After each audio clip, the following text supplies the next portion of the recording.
Donc cette partie va montrer comment on va pouvoir récupérer les données relatives aux différents événements sismiques proposés par Récif.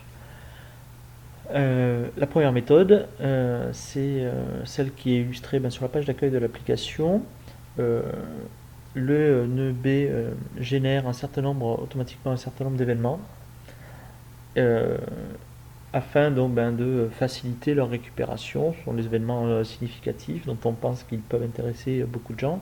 Et donc au lieu de passer par la technique un peu plus sophistiquée que je vais montrer juste après, eh bien on peut récupérer directement. Donc là par exemple, dans la page d'accueil, on a les 5 derniers.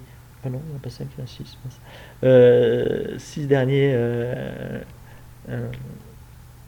événements. Et donc par exemple là, on pourrait dire voilà, je vais télécharger mon événement et on voit voilà donc mon export qui est en train de se faire. Voilà. Et là on peut récupérer donc très très rapidement un événement avec les fichiers de données à l'intérieur.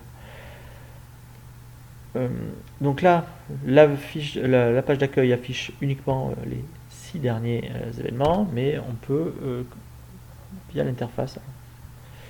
Euh, j'ai fait avant de, j'ai fait un test. Hop. Donc avec l'interface, on peut, par exemple, je vais rechercher quels sont les 30 derniers événements. Euh, non, je vais tromper le bouton. Hop. Sur cette zone, je vais faire un search.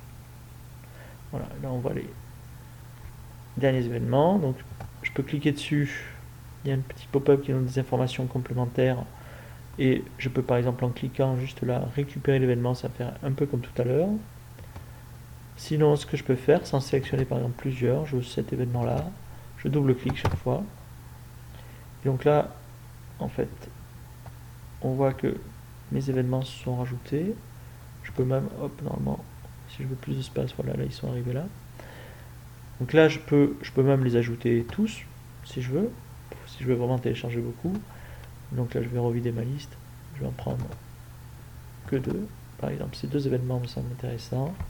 Je vais cliquer sur Download et je peux les télécharger. Donc là, pareil, il y a un certain nombre de critères. On va pouvoir filtrer par magnitude, par date. On peut filtrer par mot-clé, par exemple, si on sait que tel mot-clé, par exemple, là, je vais voir celui-là. Je pense un peu au hasard. Quelle est une description? C'est dommage. Donc là, par exemple, Aramid.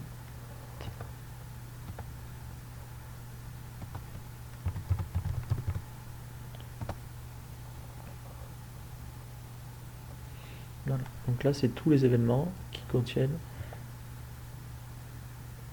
Aramid, effectivement, dans leur.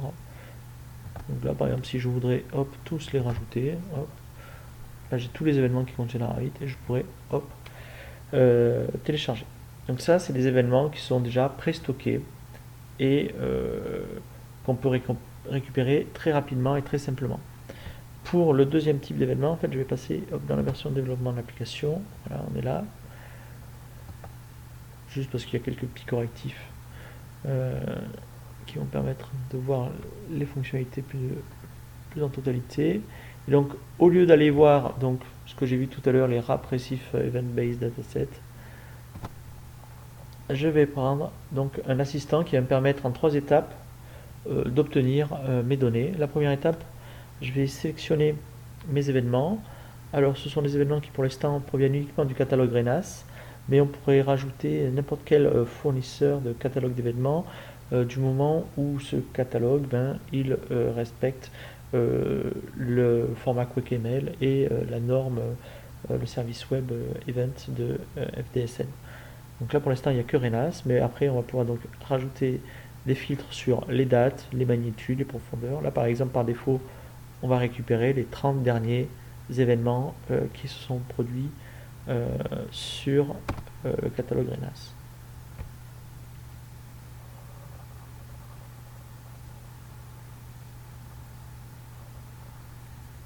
Là, il est en train de chercher, voilà. Ça c'est les 30 derniers événements. Donc moi, pour la démo, je vais prendre un événement particulier que j'ai déjà repéré. Donc je sais qu'il se produit. Voilà. Je vais le rechercher. Donc là, ça va m'afficher tous les événements qui sont survenus à ce niveau-là. Je sais que c'est celui-là qui m'intéresse. Si je regarde dans son pop-up, donc effectivement, il vient bien de Renas. Ce qui est intéressant, c'est que j'ai un lien vers le site Renas pour voir un peu des détails sur l'événement. On voit qu'il y a dans les sismographes, on sait que par exemple, à mon avis, la station qui s'appelle Surf, la station OGAG va avoir des données. Et on va se dire, tiens, j'ai envie de récupérer ces données. Donc, dans la première étape, il faut sélectionner au moins un événement.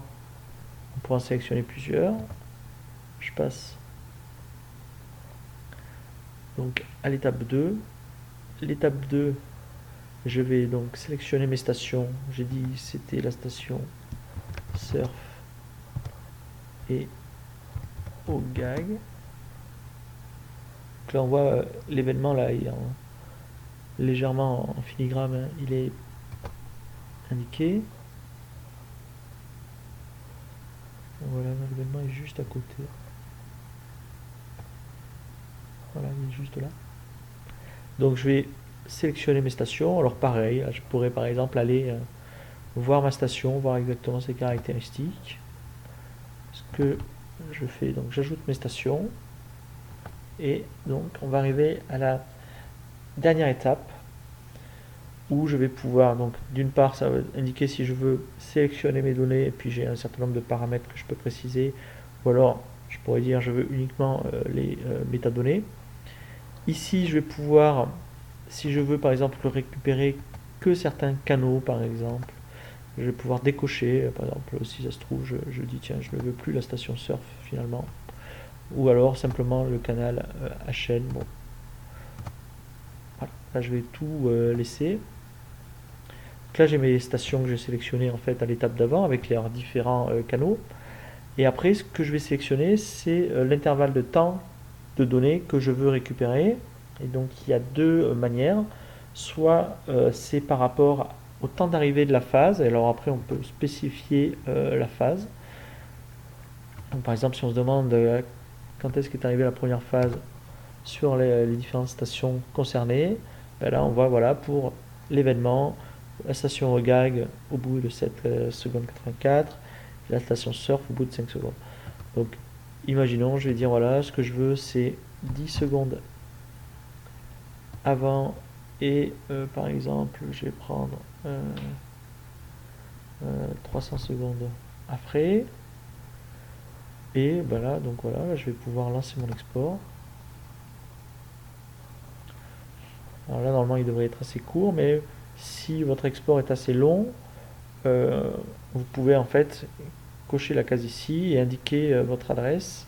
Et une fois que l'export sera prêt, le fichier sera prêt, vous allez recevoir un mail avec un lien pour télécharger directement le fichier. Donc voilà, là il a terminé. Donc là, on voit la taille du fichier. Et par exemple, si je clique là, je vais pouvoir récupérer le fichier. Voilà. Il est en train d'être... il est téléchargé. Bon, c'est pas un fichier très très gros. La deuxième méthode pour sélectionner la durée des données, c'est travailler autour du déclenchement d'événements. Et donc là, je vais pouvoir dire, ben, je veux, pour mes stations, récupérer, je sais pas, ben, pareil, je vais dire 10 secondes avant l'événement. Et donc avant, non pas l'arrivée d'une phase de l'événement, mais donc le déclenchement de l'événement. Donc là, je pourrais faire effectivement ça, et pareil, relancer mon export.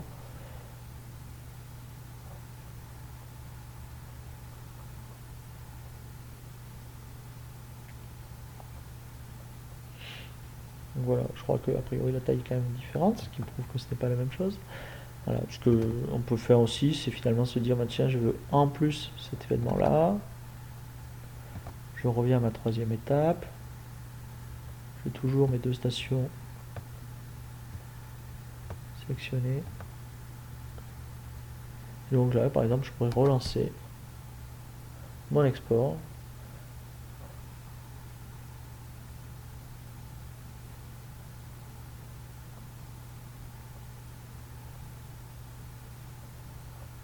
Voilà.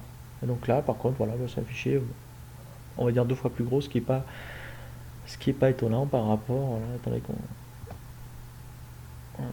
Et là, par exemple, si je regardais, voilà, on voit cette fois les temps d'arrivée pour mes 2 événements dans mes 2 stations. Donc là, c'est le deuxième méthode pour récupérer les données en travaillant sur des événements. Il y a aussi la possibilité de récupérer les données par période.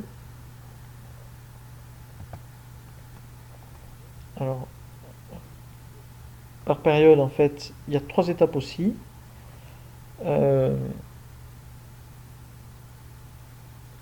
Je vais indiquer, pareil, les mêmes dates. Donc la première étape, je sélectionne une période. Après, la deuxième étape, je vais sélectionner mes stations.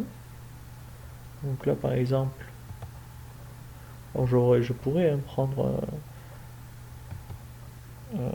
mes stations que j'ai vues tout à l'heure, mais là, je vais changer un peu. JAF et PIF. Non, c'est une station juste que j'avais repérée pour préparer la vidéo.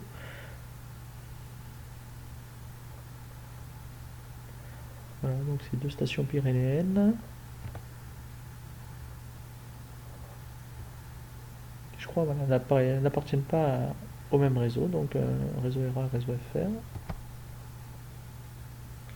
Et là, on retrouve quasiment le même intervalle, sauf qu'effectivement, cette fois-ci, on va plus sélectionner explicitement à ce niveau-là la période qui nous intéresse, étant donné qu'on l'a déjà indiqué lors de la première étape. Donc voilà, par exemple, là, je vais télécharger.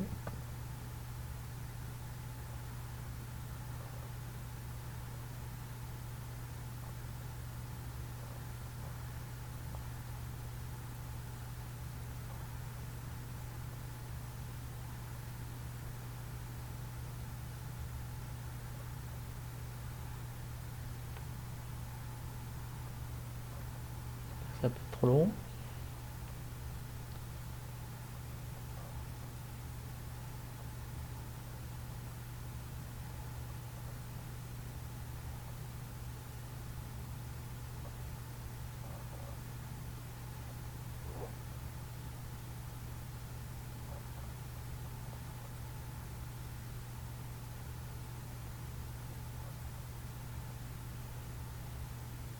Bien, qui arrive.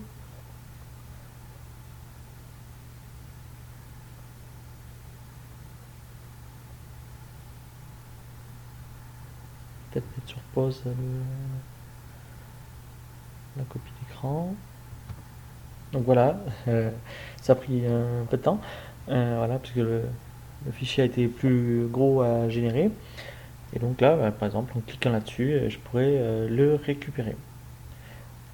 Par exemple, si on s'amuse à mettre une intervalle de date dans le futur,